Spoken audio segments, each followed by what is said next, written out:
Hey guys, first off, the wife and I have this thing on Facebook now to where we can be awarded stars, that's where Facebook actually gives us a tilt per se. So we're trying to build some stars for fun, and we're just going to use that to go back into advertisement.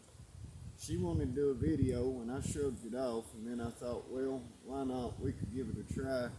So a real quick video on just a few tips on how to properly handle a chainsaw, because I got a few years that I worked for a tree cutting company, and I actually did not know these few basic simple tips that can prevent you from getting hurt, because chainsaw can be a very dangerous tool to use. It could even be a fatal tool to use.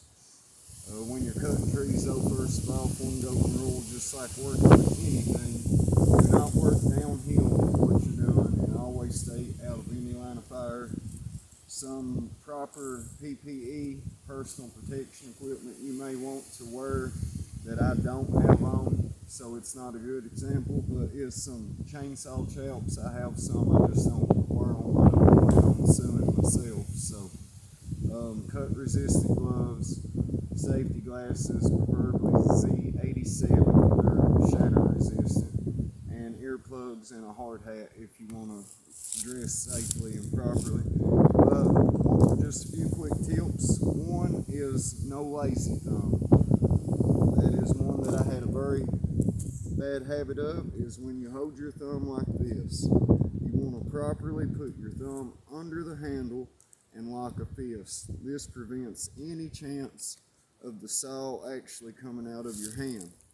Two, you want to lock your elbow, because if something happens and your saw kicks back on you, if your elbow is not locked, that gives your arm a chance to actually allow the saw to kick itself back. You do not want to use the tilt-suey bar.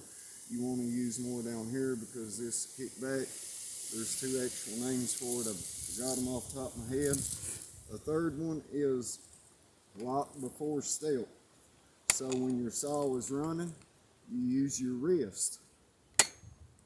Lock it. You do not want to do this. My foreman used to get on to me over that, because he actually said when he first started many years ago, he actually cut his hand badly from locking his saw like that. But back up to the very first one, you want to use your legs when starting a saw.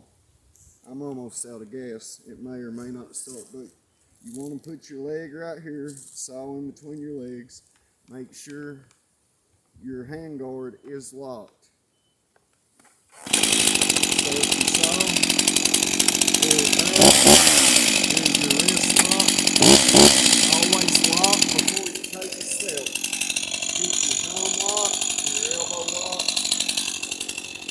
and that should highly prevent any opportunities of the saw to make contact with you. It'll help prevent you from getting cut.